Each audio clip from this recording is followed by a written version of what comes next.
وذكر فإن الذكرى تنفع المؤمنين.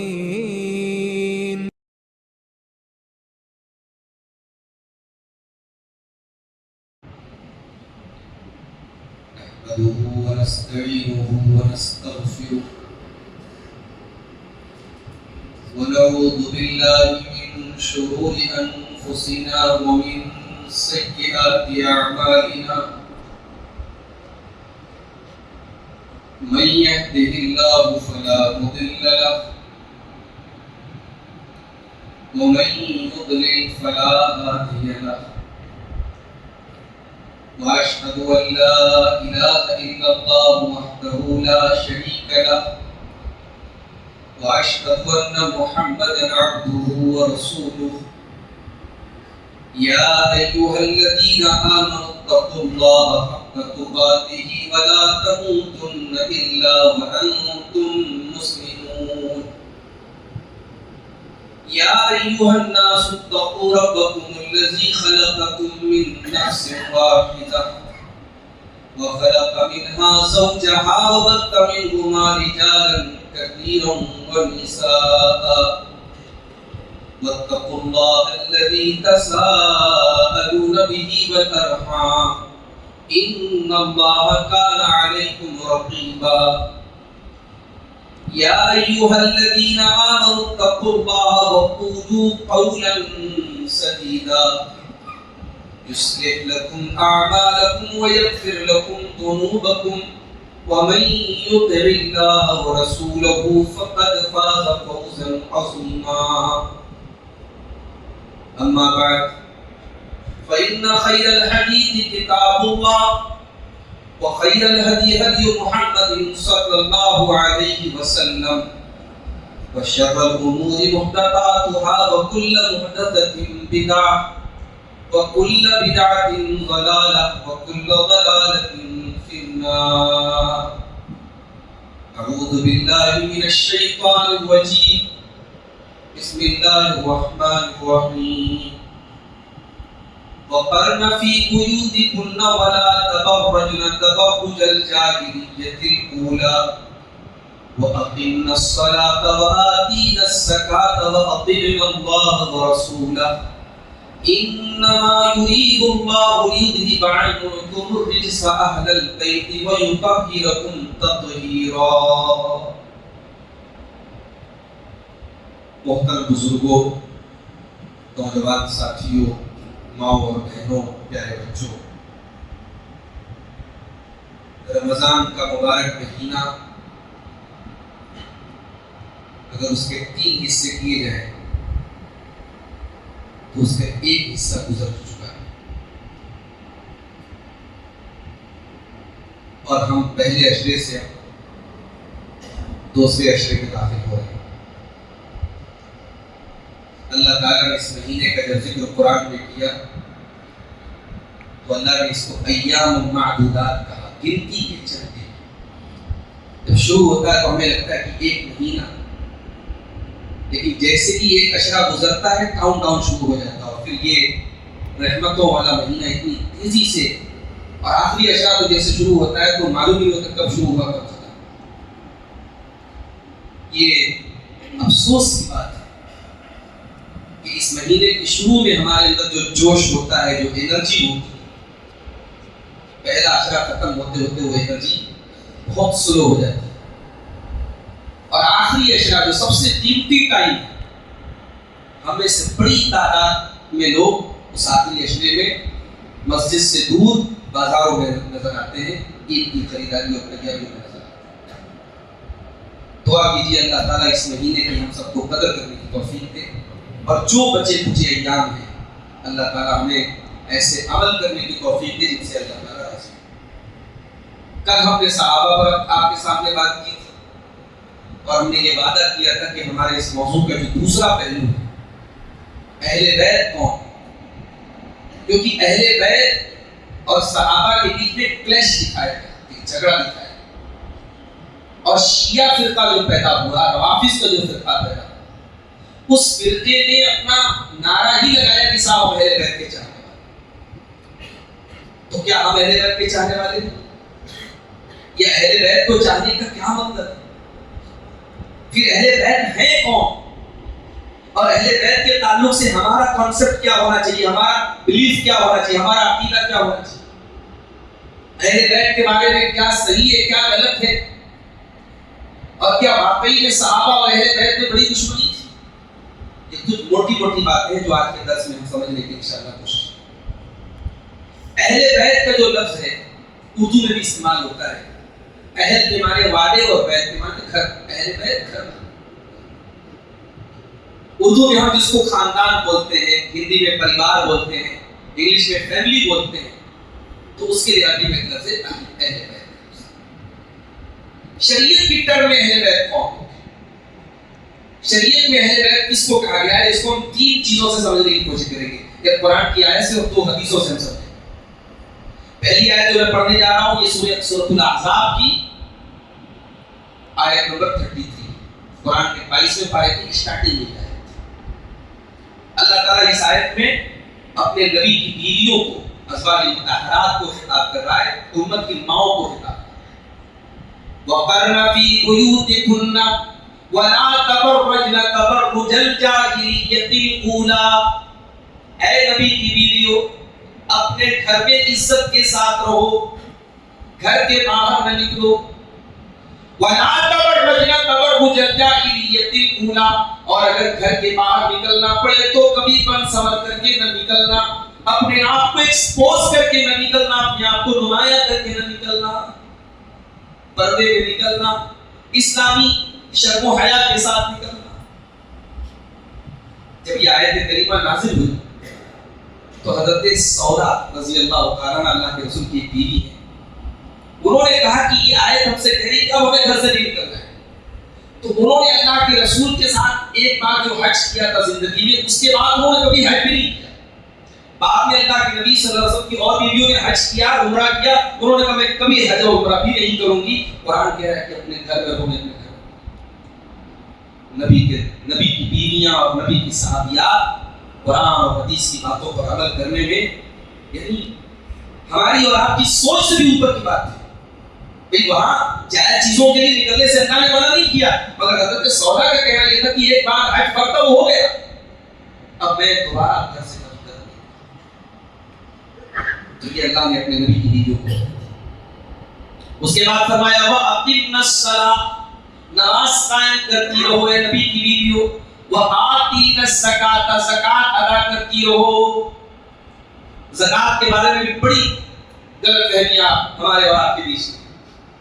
بیوی کے پاس زیور ہے تو زکات کون دے گا؟ بھئی اگر بیوی مالک ہے تو بیوی دے گا، اور اگر بیوی کی چیزوں پر آپ کا قبضہ ہے اور ایسی کوئی ٹرم اینڈ کنڈیشن نہیں کہ بیوی کا سامان ہے تو وہ اسی کرے گا، میں کبھی نہیں لے سکتا، تو آپ دیجیے، شوہر ہے تو آپ دیجیے۔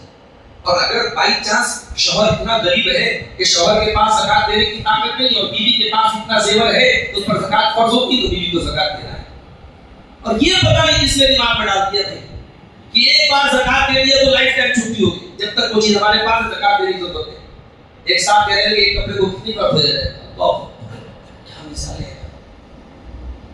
قرآن کہہ رہا ہے کہ زکات دینا ہے، حدیثیں کہہ رہی ہیں زکات دینا ہے، اور جب سال پورا ہوگا تب تک آپ کو زکات دینا ہے۔ یہ کوئی شریعت کا اصول اور قاعدہ نہیں ہے کہ ایک چیز پر آپ نے ایک بار زکات دے دی تو لائف ٹائم جو ہے وہ زکات فری ہوگی، ٹیکس فری ہوگی۔ ٹیکس فری ہو سکتی ہے، زکات فری نہیں ہو سکتی۔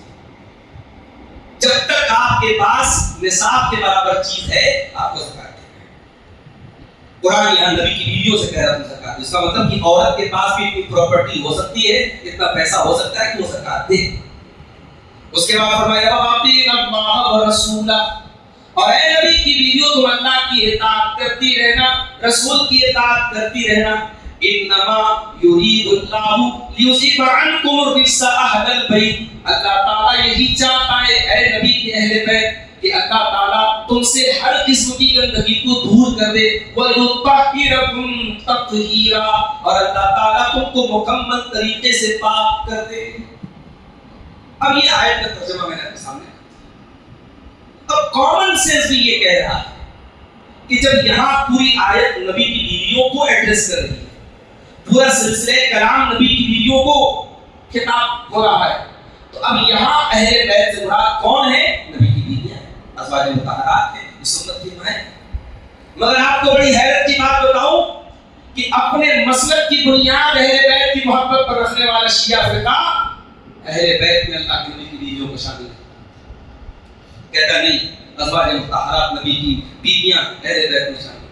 ایون حضرت عائشہ اور حضرت حفصہ جو حضرت ابوبکر اور عمر کی بیٹی ہیں، ان کو ابوبکر اور عمر کی دشمنی میں یہ فرقہ گالیاں دیتا ہے، لعنت کرتا ہے اور کہتا ہے کہ یہ علی کی دشمن تھی. جن ہستیوں کو قرآن نے اہل بیت کہا تو ان کو اہل بیت نہ مانو، اور ہم یہ مان لیں کہ تم اہل بیت کے چاہنے والے ہو. نہیں، تم یہودیوں کی اولاد ہو، تم عبداللہ ابن سبا کی اولاد ہو. تمہیں تیار کیا گیا ہے کہ تم اہل بیت کا ٹائٹل استعمال کر کے صحابہ کرام کے خلاف بغض اور نفرت کا بیج بو. قرآن کی آیت بالکل صاف دلیل ہے. علامہ ابن کثیر اس آیت کی تفسیر میں لکھتے ہیں کہ یہ آیت نص ہے، یہ آیت بالکل کلیئر پروف ہے کہ ازواج مطہرات اللہ کے پیارے نبی کی بیویاں یہ اہل بیت میں شامل ہیں. اچھا یہ دلیل تو بالکل کلیئر ہے. میں ایکسٹرا دلیل بھی آپ کو دے دیتا ہوں. سورہ ہود ہے، سورہ ہود آپ کی کون سے پارے 11 میں پارے سورہ ہود 12 سورہ ہود کی آیت نمبر 70 تھی. حضرت ابراہیم علیہ السلام اور ان کی بیوی سارہ کے پاس فرشتے آئے اور ان کو خوشخبری سنائی کہ تمہیں بچہ ہوگا.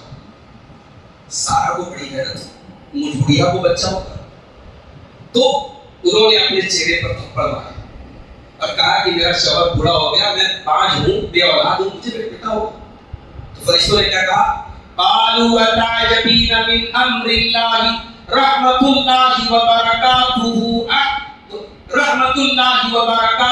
علیکم اہل البیت انہ حمید مجید. کہا کہ اے ابراہیم کے اہل بیت، تم پر اللہ کی رحمتیں نازل ہو، تم پر اللہ کی برکتیں نازل ہو. اللہ تو بڑا تعریف والا ہے، بڑا بزرگ ہے، اگر اللہ کا حکم ہے تو ضرور تم کو بیٹا ہوگا. اب یہاں فرشتوں نے اہل بیت کس کو کہا؟ ابراہیم کی بیوی سارہ کو کہا. پتہ یہ لگا کہ اہل بیت میں سب سے پہلے بیوی ہے. اور یہ کامن سینس کی بات. آپ کے گھر پہ شادی ہو اور آپ عبدالغفار صاحب کو دعوت دیں اور کارڈ پہ لکھے عبدالغفار صاحب وتھ فیملی، صاحب میں بھائیوں کو لے کے آ جاؤں، بھتیجوں کو لے کے آ جاؤں، دوستوں کو لے کے آ جاؤں، بیوی کو نہ لے کے آؤں. فیملی کا مطلب کیا ہوا؟ فیملی میں سب سے پہلے بیوی آتی ہے. تو کامن سینس کی بات ہے.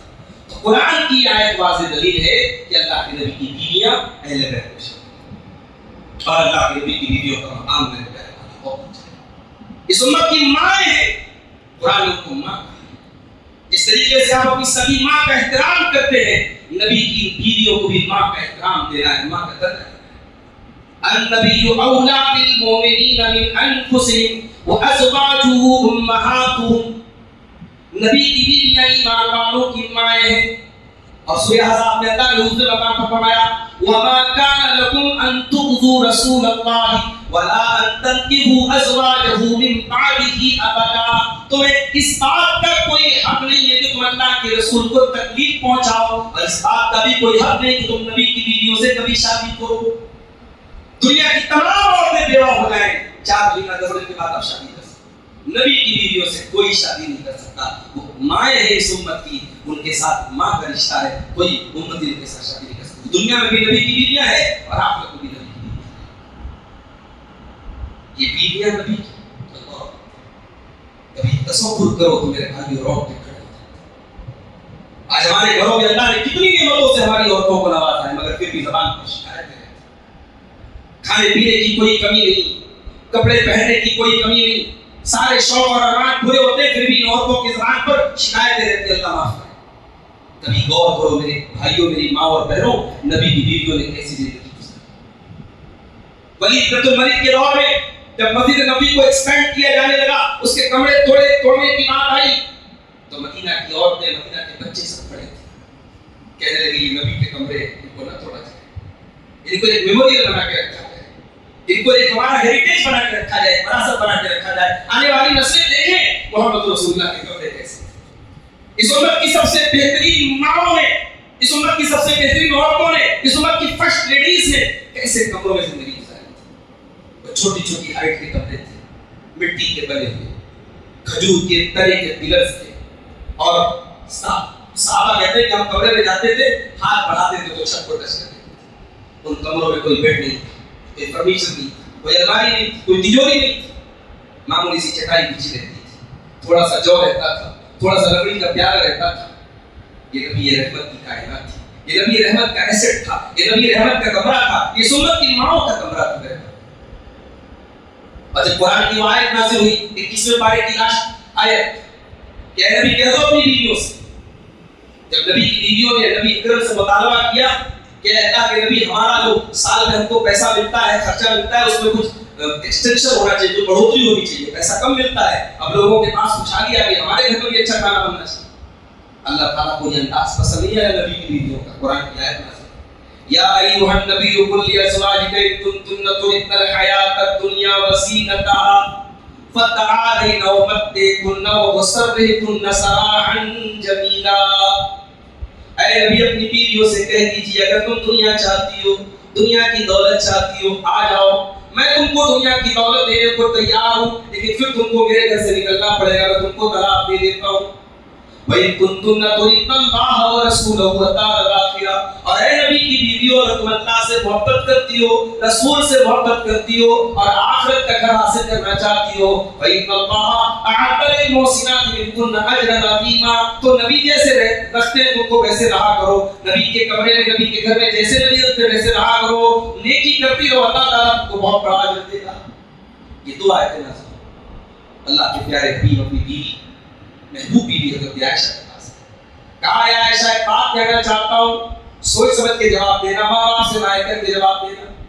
اے اللہ کے نبی ایسی کون سی بات ہے؟ اے عائشہ بہت اہم بات ہے، یہ دعا ہے پڑھ کے سنا دی۔ اے عائشہ اللہ تعالیٰ نے تم کو دو راستے دے دیے، چاہو تو نبی کا ساتھ چھوڑ کے چلی جاؤ، دنیا لے لو، دنیا کی دولت لے لو، اور چاہو تو نبی کے ساتھ پریشانیاں گزار دو، مشکل ایام گزارو لیکن جنت بنا دو۔ کیا جواب دیا عائشہ؟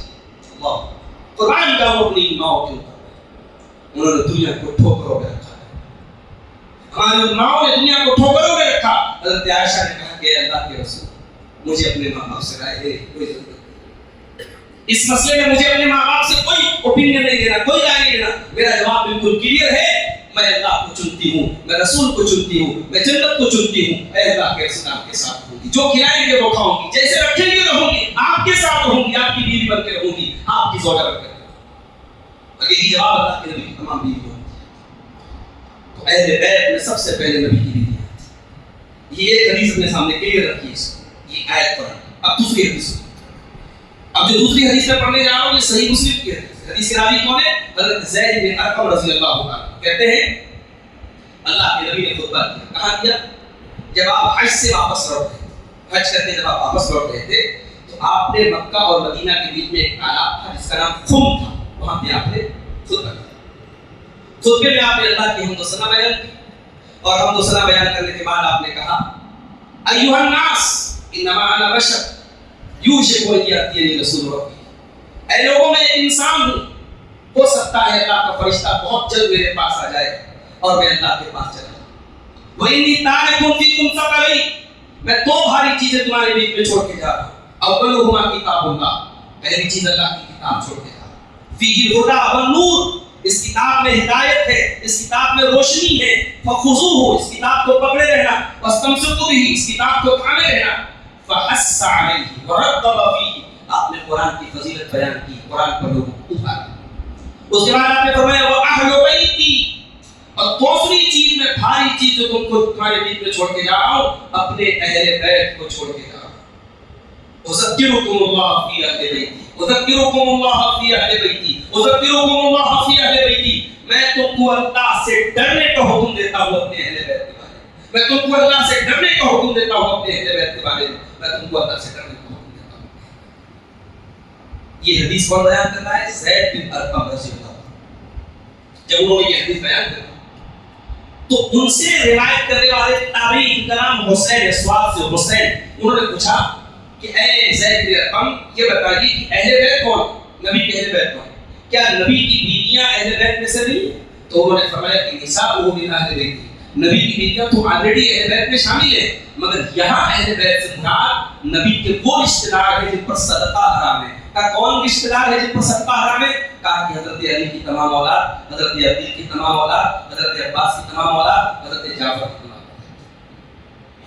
اس کا مطلب یہ ہوا کہ اللہ کے رسول کے پردادا عاشق کی اولاد میں سے جتنے مسلمان ہوں گے قیامت تک، وہ سب اہل بیت کی ڈیفینیشن میں شامل ہیں۔ اور ان کے لیے اسپیشل رول کیا ہے؟ ان کے اوپر زکات حرام ہے۔ وہ جتنے بھی غریب ہوں کو صدقہ دیا جا سکتا ہے۔ اگر جنگ اسلامی جنگ جاری ہے تو مال غنیمت میں جو 1/5 جو حصہ جس کو خمس بولتے ہیں اس میں سے ان کو دیا جائے گا اور صدقہ خیرات دیا جائے گا، زکات کی رقم ان کو نہیں دی جائے گی۔ یہ اس حدیث سے بات ہے۔ اب ایک بات تو کلیئر ہو گئی، قرآن کی آیت سے کیا پتہ چلا؟ نبی کی بیویاں اہل بیت تھے۔ اس حدیث سے پتہ چلا کہ اللہ کے رسول کے پردادا عاشق کی اولاد میں جتنے مسلمان ہوں گے وہ سب اہل بیت تھے قیامت تک، اس نسل سے۔ اب آج کے زمانے میں ایک سوال یہ بھی پیدا ہوتا ہے، صاحب سید لوگ بولتے ہیں لکھتے ہیں، تو اب یہ کتنا کس حد تک آتھینٹک ہے؟ بھائی نبی کے گھرانے کے لوگ عرب میں کم پائے جاتے ہیں، ہندوستان میں زیادہ پائے جاتے ہیں۔ بھائی نبی اکرم کی اولاد تو زیادہ وہاں ملنی چاہیے، حضرت علی کی جو اولاد تھی، حضرت حسین کی جو اولاد تھی وہاں زیادہ ملنی۔ یہاں سب سید بڑے بڑے عرب میں سید نہیں ملتے، وہاں ملتے، وہاں آپ بہت کم عرب علماء کے نام جا کے سید دیکھیں، یا تو ہر تیسرا آدمی سید ہے صاحب، بڑے فخر سے کہتے ہیں حسنی ہوں میں حسینی۔ تو یہاں جو نسب ہے اس کی کوئی گارنٹی نہیں، کوئی آتھینٹیکیشن نہیں، کوئی اس کی تصدیق نہیں کی جا سکتی۔ اگر واقعی میں کسی کے بارے میں کنفرم یہ پروف ہے، اس کا نسب محفوظ ہے کہ واقعی وہ اللہ کے رسول کی خاندان کا ہے، تو اس کے ساتھ اسپیشل معاملہ بس اتنا ہوگا، اس کو زکات کی رقم سے اس کا سپورٹ دے۔ باقی یہ کہ صاحب ہم سید ہیں تو ہمارا احترام کرو۔ بعض میں بھی پچھلے سال کرنول میں گیا تھا، ایک صاحب نے مجھ سے پوچھا مولوی صاحب ایک رشتہ میرے لڑکے کا ملتا ہے، لڑکی سید گھرانے کی، تو ہم لوگ ڈر رہے ہیں کہ سید گھرانے کی لڑکی کیسے ہے، ہمارے گھر میں صفائی کرنا ہوگا، ہم سید کی لڑکی سے صفائی کر رہے ہیں۔ اب یہ عجیب معاملہ ہے کہ بھائی سید، اگر کوئی خاندان سید خاندان کی بہو آئے گی تو لائے گی کہ جو پراپر سارے کام گھر کے ساری بہو کرتی وہ بھی کرے۔ تو ایک جو احترام جڑا ہے اللہ کے رسول کی خاندان کا، اس احترام سے لوگوں کو لگتا ہے کہ سید ہے تو ان کے ساتھ اسپیشل معاملہ ہے۔ سید اگر کوئی ہے، واقعی میں سید ہے، رسول کی خاندان سے ہے، اہل بیت میں سے ہے، اور اس کا عمل، اس کا کردار اچھا ہے، تو ہم اس کی عزت کریں گے، مومن ہونے کے اعتبار سے بھی اور رسول کے خاندان کا ہونے کے اعتبار سے۔ عمل کچھ نہ ہو، عقیدہ گڑبڑ ہو، قبروں پہ سجدہ کرتے ہو، شرک کرتے ہو، تعویذیں بناتے ہو، اور ہم تمہیں چومتے رہے، یہ ہم سے نہ ہو سکے گا، یہ ہم سے نہ ہو سکے۔ نبی کی حدیث کلیئر ہمیں بتاتی ہے، من بطأ به عمله لم يسرع به نسبه، جس کا عمل اس کو پیچھے کر دے اس کا نسب اس کو آگے نہیں کر سکتا۔ پیغمبر کی اولاد نوح علیہ السلام کا بیٹا دودھ کیا گئی، بغاوت پر ہوا ہمارا تو نوح کا بیٹا، یہاں نام و نسب کی برتری سے کچھ نہیں۔ اللہ تعالیٰ کیا نہ آپ کا خاندان میٹر رکھتا ہے، نہ آپ کی پرسنالٹی میٹر۔ ابو لہب کتنا اسمارٹ تھا، ابو لہب کا نام ابو لہب اس لیے بڑا، بہت ہینڈسم تھا وہ، لہب مانے شعلہ، آگ کی طرح چمکتا تھا، گورا تھا، چٹا تھا، خوبصورت تھا، لیکن قرآن کہتا ہے تبت یدا ابی لہب، ابو لہب کے دونوں ہاتھ ٹوٹ جائیں برباد ہو جائیں۔ تو بہرحال اہل بیت کون لوگ ہیں؟ وہ لوگ جن پر زکات حرام۔ اب ایک اور حدیث سنیں، یہ حدیث ترمذی کے اندر ہے، حدیث کی راویہ کون ہے؟ حضرت عائشہ رضی اللہ عنہا کہتی ہیں اللہ کے رسول نے فرمایا، اللہ کے رسول صلی اللہ علیہ وسلم ایک دن صبح نکلے اور آپ کے بدن پر ایک کالے رنگ کی چادر تھی، وعلیہ مرط مرحل، ایک ایسی چادر آپ اوڑے ہوئے تھے جو کالے رنگ کی تھی اور ڈیزائن بنے ہوئے تھے اس پر، نقش و نگار۔ حضرت فاطمہ آئی، آپ نے ان کو اپنی چادر میں شامل کر لیا، حضرت علی آئے، ان کو آپ نے اپنی چادر میں شامل کر لیا، حضرت حسن آئے، ان کو بھی آپ نے اپنی چادر میں شامل کر لیا، حضرت حسین آئے، ان کو بھی آپ نے اپنی چادر میں شامل کر لیا۔ ان چار ہستیوں، اپنے بیٹے، اپنے داماد علی کو، اپنی بیٹی فاطمہ کو اور اپنے دو نواسوں حسن و حسین، ان چار ہستیوں کو آپ نے چادر میں شامل کیا، اور آپ نے قرآن کی یہی آیت سورہ احزاب کی آیت نمبر 33 پڑھی، انما یرید اللہ لیذہبعنکم الرجس اہل البیت ویطہرکم تطہیرا، اور آپ نے کہا کہ یہ میرے اہل بیت۔ اب اس حدیث کا کیا مطلب ہے؟ نبی نے ان چار ہستیوں کو اہل بیت کیوں کہا؟ اب شیعہ حضرات تو کہتے ہیں صاحب یہی لوگ اہل بیت ہیں، یہی پنجتن پاک ہیں، سارا دین انہی کے ذریعے ہم کو ملا ہے۔ یہ 5 ہستیاں معصوم ہیں. وہ صرف نبی کو معصوم نہیں مانتے, وہ حضرت علی کو بھی معصوم مانتے, حضرت فاطمہ کو بھی معصوم مانتے, حضرت حسن کو بھی معصوم مانتے, حضرت حسین کو بھی معصوم. ہمارا عقیدہ کیا ہے؟ نبیوں کے علاوہ کوئی معصوم نہیں, نہ کوئی صحابی معصوم ہے, نہ اہل بیت میں سے کوئی معصوم ہے. نبی کے علاوہ کوئی معصوم نہیں, یہ ہمارا. اب نبی نے چادر میں لے کر کے ان 4 ہستیوں کو جو اپنا اہل بیت کہا, تو اللہ کے پیارے نبی نے اسپیشل طور پر ان کو اپنے اہل بیت میں شامل کیا. قرآن کی روشنی میں اہل بیت وہ لوگ ہیں جو نبی کی بیویاں ہیں. زید بن ارقم کی حدیث کے مطابق وہ تمام لوگ اہل بیت ہیں جن کے اوپر زکات حرام ہے. اور حضرت عائشہ کی اس حدیث سے یہ معلوم ہوا کہ یہ 4 ہستیاں نبی نے اسپیشلی خاص طور پر ان کو اپنے اہل بیت میں شامل کیا. اور ان میں سے ہر ہستی کا بہت اونچا مقام ہے. ہم ان 4 ہستیوں سے بہت ان 4 ہستیوں سے محبت کے لیے ہمیں کسی کی دلیل کی ضرورت نہیں ہے. ہم حضرت فاطمہ سے بہت محبت کرتے ہیں, نبی کی لاڈلی بیٹی, نبی کی وہ بیٹی جب آپ بھی تھی, اللہ کے پیارے نبی اس بیٹی کے استقبال میں کھڑے ہوتے تھے.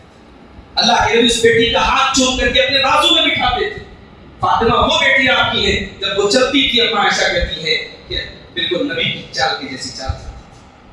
نبی اکرم اپنی وفات کے پہلے حضرت فاطمہ کے کان میں چپکے سے کوئی بات کہتے ہیں, وہ رونے لگتی ہے, پھر کوئی بات کہتے ہنسنے لگتی ہے. بعد میں حضرت فاطمہ حضرت عائشہ کو بتاتی ہے کہ میرے ابا جان نے میرے کان میں کہا تھا کہ اے میری بیٹی, بہت جلد میری رخصتی کا وقت آ گیا ہے, میں دنیا سے جانے والا ہوں. اور اس کے بعد جب میں رونے لگی تو آپ نے فرمایا کہ کیا تو اس بات پر خوش نہیں ہے کہ اے میری بچی تو تمام جنتی عورتوں کی سرکار ہے. حضرت فاطمہ تمام جنتی عورتوں کی سرکار ہے. یہ ہمارا حضرت علی کی جہاں پہ بات ہے, آپ نے فجر کی طرف سے سنا, حضرت علی کی جو شان ہے وہ اپنی جگہ مسلم ہے. حضرت علی وہ صحابی ہیں کہ اللہ کے پیارے نبی نے کہا کہ جو علی سے محبت کرے گا وہ مومن ہوگا, جو علی سے بغض رکھے گا وہ منافق. علی وہ صحابی ہے, غزوہ خیبر کے موقع پر نبی نے کہا اپنا جھنڈا اس انسان کو دوں گا جو اللہ سے محبت کرتا ہے, جو رسول سے محبت کرتا ہے, اور اللہ اس سے محبت کرتے ہیں, رسول سے محبت کرتے ہیں. اور خیبر کا جھنڈا آپ نے علی کو. علی وہ صحابی ہے, نبی نے فرمایا کہ علی تیرا اور میرا رشتہ وہی ہے جو موسیٰ کا ہارون سے تھا. علی وہ صحابی ہے, نبی نے کہا تھا اے علی تم مجھ سے ہو گئے تم سے. یہ تمام فضیلتیں مجھے کہاں مسلم. حضرت حسن و حسین نبی کی وہ 2 نواسے جن کے بارے میں نبی نے فرمایا ہما ریحانتایا من الدنیا, یہ دنیا کے 2 پھول. نبی نماز پڑھتے تھے, ان دونوں نواسوں کو, یہ دونوں نواسے نماز کی حالت میں آتے تھے, نبی کے کندھے پہ چڑھ جایا. نبی اکرم منبر پہ خطبہ دے رہے تھے, حسن و حسین معصوم بچے, 5 سال کے 4 سال کے بچے, سرخ رنگ کا لال رنگ کا جوڑا پہن کر کے مسجد میں پیر پھسل رہا ہے, گر رہے ہیں, پڑھ رہے ہیں. نانا جان کے سامنے آتے ہیں, اللہ کے پیارے حبیب اپنا خطبہ روک لیتے ہیں اور منبر سے اتر کر کے اپنے نواسوں کو گود میں لیتے ہیں اور کہتے ہیں سچ فرمایا اللہ نے قرآن میں انما اموالکم واولادکم فتنہ, تمہارا مال تمہارے لیے فتنہ ہے, تمہاری اولاد تمہارے لیے فتنہ ہے. اپنے نواسوں کو دیکھ کر کے مجھ سے صبر نہ ہوا اور میں نے خطبہ روک کر کے جب تک ان کو لاڑ اور پیار نہ کر دیا مجھے چاہیے. نبی کے محبوب دونوں نواسے حضرت حسین رضی اللہ تعالیٰ عنہ دردناک طریقے سے کربلا میں شہید ہوئے. وہ شہادت کیوں ہوئی اس کا بھی ایک بیک گراؤنڈ ہے, موقع ملا تو اس پر بھی انشاءاللہ ایک گفتگو کریں گے باقی کربلا کے کیا اسباب تھے. تو ہم ان تمام اہل بیت جن کو نبی نے اہل بیت کہا, ہم ان سے محبت کرتے ہیں, ان کو معصوم نہیں مانتے, ان کو مشکل کشا نہیں مانتے, ان سے ہم فریادیں نہیں طلب کر سکتے. یہ جو لوگ کرتے ہیں وہ کھلا کھلا شرک کرتے ہیں.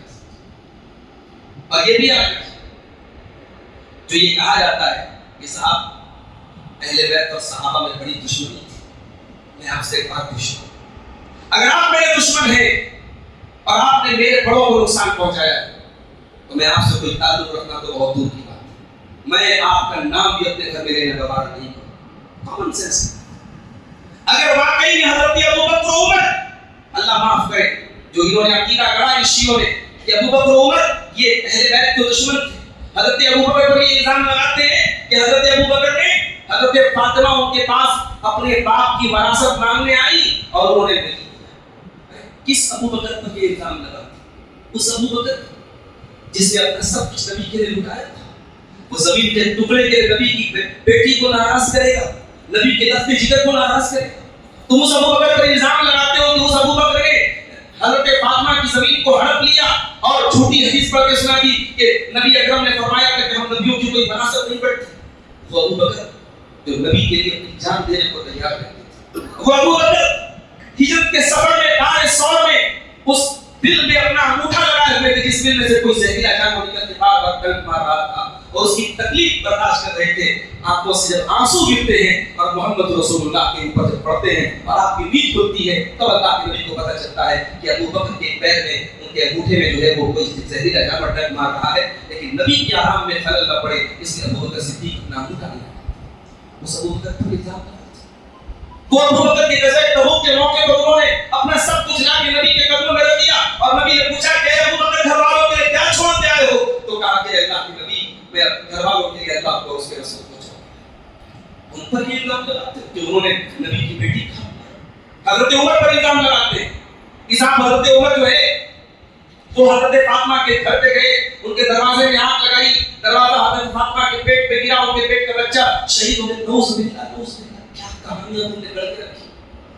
اگر واقعی حضرت عمر نے ایسا کیا ہوتا تو مجھے بتاؤ میرے بھائیو، حضرت علی نے اپنے بیٹوں کا نام ابو بکر کیوں رکھا، اپنے بیٹوں کا نام عمر کیوں رکھا؟ جاؤ شیعوں کی کتاب اٹھا، جاؤ ہمارے کا ذمہ دار میں ہوں، شیعوں کی کتاب اٹھا کے دیکھو، علی کے ایک بیٹے کا نام ابو بکر تھا کہ نہیں تھا، علی کے ایک بیٹے کا نام عمر تھا کہ نہیں تھا، حضرت حسن کے ایک بیٹے کا نام ابو بکر تھا کہ نہیں، ایک بیٹے کا نام عمر تھا کہ نہیں تھا، حضرت حسین کے ایک بیٹے کا نام ابو بکر تھا کہ نہیں تھا، ایک بیٹے کا نام عمر۔ کوئی دشمنوں کے نام پر اپنے بچوں کے نام رکھتا ہے؟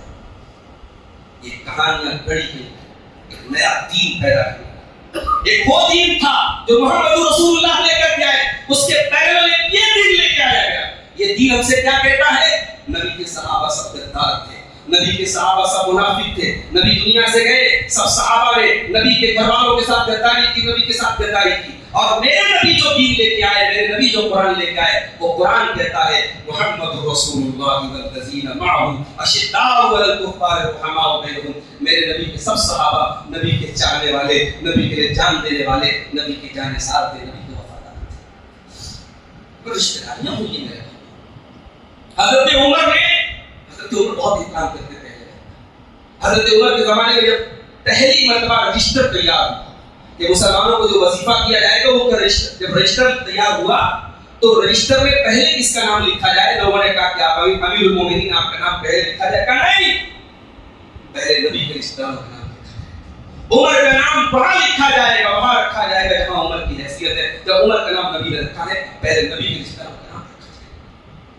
ابو بکر صدیق اہل بیت سے اتنی محبت کرتے تھے، کل کی تقریر میں آپ نے سنا کہ حضرت علی سے کہتے ہیں کہ اے علی، اس اللہ کی قسم اس کے ہاتھ میں میری جان ہے، میری رشتہ داری سے بڑھ کر کے مجھے محبوب نبی کا رشتہ ہے۔ حضرت ابو بکر صدیق کہا کرتے کہ وہ تو محمد فی اہل بیت ہی، محمد کا خیال کرو ان کے اہل بیت کے بارے میں۔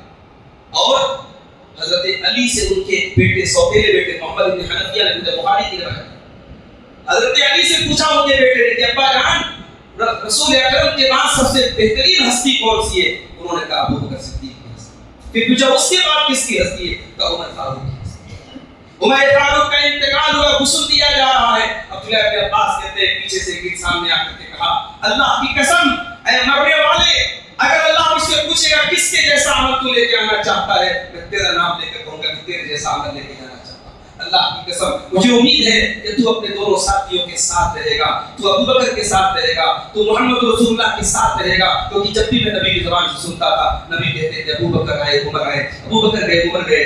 عبداللہ بن عباس کہتے ہیں میں نے پلٹ کے دیکھا تو یہ جملہ کہنے والے حضرت علی بن ابی طالب رضی اللہ عنہ۔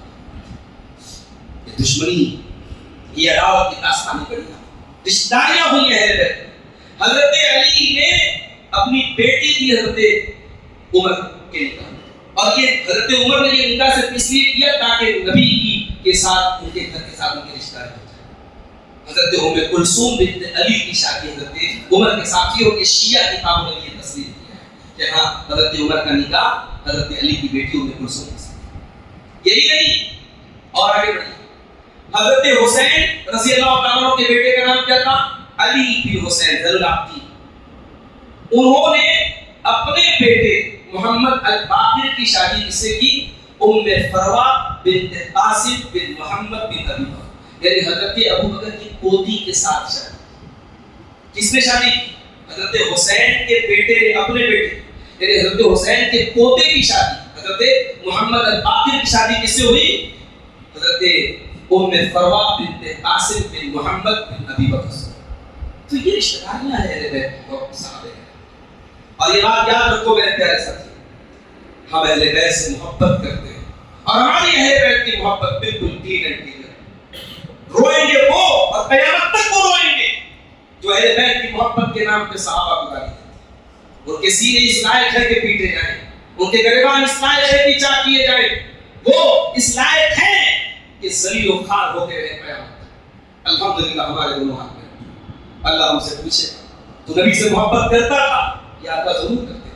تو میرے نبی کے چاہنے والوں سے محبت کرتا تھا, یقیناً کرتے تھے. اللہ ہم نے کوئی ڈسکریمنیشن نہیں. اے اللہ ہم تیرے نبی کے صحابہ سے بھی محبت کرتے تھے کیونکہ قرآن تیرے نبی کے صحابہ کے فضائل بیان کرتا ہے. اور اے اللہ ہم تیرے نبی کے اہل بیت سے بھی محبت کرتے تھے کیونکہ قرآن تیرے نبی کے اہل بیت کے فضائل بیان کرتا ہے. ہماری کوئی نماز کمپلیٹ نہیں ہوتی جب تک ہم نماز یہ نہ کہے اللہم صلی علی محمد وعلی آل محمد. آل محمد میں نبی کے اہل بیت بھی شامل ہے, سب سے پہلے نبی کے اہل بیت شامل ہے. ہم تو فطر کی نماز میں دعائیں قنوت بھی وہ پڑھتے ہیں جو نبی اکرم صلی اللہ علیہ وسلم نے اپنے نواسے حضرت حسن کو سکھائی. حضرت حسن کہتے میرے نانا جان نے یہ دعائیں قنوت میں سکھائی تھی. اللہم اهدنی فیمن ہدیت وعافنی فیمن عافیت وتولنی فیمن تولیت وبارک لی فیما اعطیت وقنی شر ما قضیت. یہ پوری دعائیں قنوت حضرت حسن رضی اللہ تعالیٰ عنہ نے, اور آج بھی اہل حدیث کا بچہ بچہ یہی دعائیں قنوت. ارے ہم نے تو دعائیں قنوت بھی وہی چوز کی ہے جو اہل بیت کے ذریعے ہم کو. اور یہ بات بھی یاد رکھو میرے پیارے ساتھی, کبھی آپ انٹرنیٹ میں جو شیعہ کے ذاکرین ہوتے ہیں جو ان کے علماء ہوتے ہیں وہ اہل بیت کی فضیلت نہیں بیان کرتے. وہ اہل بیت کی فضیلت بھی بیان کرتے ہیں تو ان کا مقصد صحابہ کرام کو ڈاؤن کرنا ہوتا ہے. وہ کسی نہ کسی طریقے سے صحابہ کرام کی تذلیل کرنا, توہین کرنا. وہ کہتے ہیں صاحب اہل بیت تو در والے تھے اور یہ صحابہ تو باہر والے تھے, ہم تو گھر والوں سے دین لیتے ہیں. بھائی نبی نے اپنا دین اپنے گھر والوں کو کے لیے لمیٹڈ کیا, اس کی کوئی دلیل نہیں. نبی نے اپنا دین اپنے تمام صحابہ کو. ہم حدیث کی کتابیں پڑھتے ہیں, ہمیں ابو ہریرہ رضی اللہ عنہ کی حدیث سب سے زیادہ ملتی ہے 5374 حدیث. حضرت ابو ہریرہ کو نبی کے گھر والوں میں سے, نبی کی بیویوں میں سے سب سے زیادہ حدیثیں حضرت عائشہ سے ملتی ہیں اور بیویوں سے کم ملتی ہیں. تو حدیثوں کو حاصل کرنے کا کرائٹیریا ہمارے یہاں یہ نہیں ہے کہ اہل بیت سے ملے گی تب ہم لیں گے. ہمارا کرائٹیریا یہ ہے نبی کے صحابہ نے, نبی کے اہل بیت نے جو بھی صحیح سند سے ہمیں دین مل رہا ہے ہم اس کو لے رہے ہیں. ان سب نے اللہ کا دین ہم تک پہنچایا اور ایمانداری کے ساتھ پہنچایا. اس لیے میرے پیارے ساتھیوں اس عقیدے کو بالکل کلیئر کرو کہ ہم اہل بیت سے بھی محبت کرتے ہیں اور ہم صحابہ کرام سے بھی محبت کرتے ہیں. اور حضرت علی حضرت معاویہ کے درمیان جو جنگ تھی, میں نے کل یہ بات کہی تھی اور آج کے بات ختم کر رہا ہوں کہ ان جنگوں کے سلسلے میں ہمارا یہی کہنا ہے. انسان تھے یہ لوگ, اختلاف ہوا, اختلاف جنگ میں بدلا, کون حق پر تھا کون غلط تھا یہ چھوڑ دو. نبی کا ایک جملہ یاد رکھیں. نبی نے کیا کہا؟ خوارج کے بارے میں نبی نے فرمایا کہ خوارج کو وہ جماعت قتل کرے گی جو حق سے زیادہ قریب ہو. خوارج کو کس نے قتل کیا؟ حضرت علی کی جماعت نے قتل کیا. علماء نے اس حدیث کو سامنے رکھ کر کے کہا ہے کہ اللہ کے نبی نے حضرت علی کی جماعت کو حق سے زیادہ قریب بتایا. اس کا مطلب حضرت معاویہ کی جماعت کو باطل نہیں کہا نبی نے, بس یہ تھا کہ ایک جماعت حق سے زیادہ قریب تھی, تھوڑی حق سے کم قریب تھی. یعنی یہ نبی کا الفاظ ہے, یہ نبی کی ورڈنگ ہے. کتنی احتیاط والی ورڈنگ ہے. اور سنیے, حضرت حسن رضی اللہ عنہ کا ہاتھ پکڑ کے نبی نے کہا تھا میرا یہ بچہ سید ہے, سردار ہے, اور میرے اس بچے کے ذریعے اللہ تعالیٰ مسلمانوں کی دو جماعتوں کے درمیان صلح کرائے. کربلا کی داستان سنانے والوں سے کبھی جا کے پوچھو, نبی کا ایک نواسا حسن بھی تھا. نبی کا ایک نواسا حسن بھی تھا جس نے کئی سالوں کی جنگوں کے بعد حضرت معاویہ کی جماعت کے ساتھ انہوں نے صلح کی. اور جب انہوں نے صلح کی 40 ہجری اور پوری امت میں ایک یونٹی پیدا ہوئی, ایک اتحاد پیدا ہوا, خون خرابہ بند ہوا, اور اس سال کو اسلامی تاریخ میں جماعت کا سال کہا جاتا ہے, یونٹی کا سال کہا جاتا ہے. تو اسی اتحاد اور اسی صلح کے بعد نبی کی پیشن گوئی پوری ہوئی اور نبی نے کہا کہ دو مسلمانوں کی دو بڑی جماعتوں کے درمیان صلح کرے گا. لیکن دونوں گروپ کو نبی نے مسلمان. آج یہ علی مرزا صاحب کہتے ہیں صاحب کہ حضرت عمار حضرت علی کی طرف سے لڑ رہے تھے اور نبی نے فرمایا تھا حضرت عمار سے کہ اے عمار تجھے باقی جماعت قتل کرے گی, تو ان کو جنت کی طرف بلائے گا اور وہ تجھے جہنم کی طرف بلائیں گے. علی مرزا صاحب کہتے ہیں کہ جناب اس کی حدیث میں تو کلیئر کر دیا کہ معاویہ رضی اللہ عنہ جہنم کی طرف بلائے گا. اب ذرا دماغ کی بات بولو میرے بھائی, اگر حضرت معاویہ جہنم کی طرف بلا رہے تھے, ایسی جماعت جو جہنم کی طرف بلا رہی تھی, صلح کی جائے گی یا اس سے لڑا جائے گا؟ اس سے لڑا جائے گا نا، اس سے جنگ کی جائے گی نا، اس سے صلح تو نہیں کی جائے. قرآن تو کہتا ہے جو جماعت بغاوت کرے اس سے جنگ کرو. اور یہاں نبی اپنے نواسے کی تعریف کر رہے ہیں صلح کرنے پر. ارے جس سے لڑنے کا حکم ہے قرآن میں، نبی اس سے صلح کرنے پر تعریف کیوں کرے؟ ایک بات. دوسری بات، اگر حضرت معاویہ کی جماعت جہنم کی طرف بلا رہی تھی اس وقت، تو نبی نے اس جماعت کو مسلمانوں کی جماعت کیوں کہا؟ تیسری بات، اگر حضرت معاویہ کی جماعت جہنم کی طرف بلا رہی تھی، بڑے بڑے صحابہ ان کے سپورٹ میں کیوں تھے؟ ان کے لشکر میں شامل تھے، ان کی جماعت میں شامل تھے. اس کا مطلب یہ ہوا کہ نبی نے اس حدیث میں جہنم کی طرف بلانے والا جس کو کہا ہے، یہ وہ باغی جماعت ہے جس نے حضرت عثمان کو قتل کروایا. یہ وہ باغی جماعت ہے جس نے صحابہ کے بیچ میں غلط فہمی پیدا کر دی. یہی وہ باغی جماعت ہے جس نے آگے چل کے کربلا کا واقعہ جو ہے اس میں اپنا اہم رول ادا کیا. صحابہ اس سے مراد نہیں ہے، صحابہ کا دامن اس سے پاک ہے. صحابہ سب جنتی ہے، صحابہ کبھی جہنم کی دعوت نہیں دے سکتے. یہ بات یاد رکھو میرے بھائی. تم حضرت معاویہ رضی اللہ تعالیٰ عنہ علی کے برابر نہیں سمجھتے. علی علی ہے، معاویہ معاویہ ہے. علی رضی اللہ تعالیٰ عنہ کا مقام صحابہ میں چوتھے نمبر پر. حضرت معاویہ کا مقام بہت بڑا. ہم دونوں کو کبھی ایکول اور برابر نہیں مانتے، لیکن ہاں حضرت معاویہ بھی صحابی ہیں، اور جو بدتمیز انسان ان کی صحابیت کے بارے میں غلط بات بولے، ان کے بارے میں بدتمیزی کرے، ان کے اوپر جھوٹے الزامات لگائے، ایسے لوگوں اور ایسے اسکالروں اور ایسے انجینئروں اور ایسے فلانوں اور ٹھکانوں سے ہم برات کا اظہار کرتے ہیں. ایسے لوگوں کو ہم اسکالر بنانے کو تیار نہیں ہے، ایسے لوگوں کو ہم کسی لائق نہیں سمجھتے. ہمارا عقیدہ کل بھی کلیئر تھا، کلیئر ہے. ہم نبی کے تمام صحابہ اور نبی کے تمام اہل بیت سے محبت کرتے ہیں. کہ بڑا سینسیٹیو ٹاپک تھا، بڑا اہم ٹاپک تھا، اس پر بات کرنا آپ کے سامنے ضروری تھا. انشاءاللہ کل کا جو ہمارا درس کا عنوان ہوگا، گھروں میں، خاندان میں جو آج بہت سارے جھگڑے ہوتے ہیں، اختلافات ہوتے ہیں، یہ جھگڑے کیوں ہوتے ہیں اور اس کا حل کیا ہے؟ خاندانوں میں ہونے والے جھگڑے اور اس کا حل، کل کا ہمارا یہ موضوع انشاءاللہ رہے گا. اللہ تعالیٰ سے دعا ہے رب العالمین ہم سب کو جو باتیں بیان ہو رہی ہے دلائل کی روشنی میں، کتاب و سنت کی روشنی میں، اللہ یہ ہم سب کو عمل کرنے کی توفیق عطا فرمائے. آمین. وآخر دعوانا الحمدللہ رب العالمین. السلام علیکم.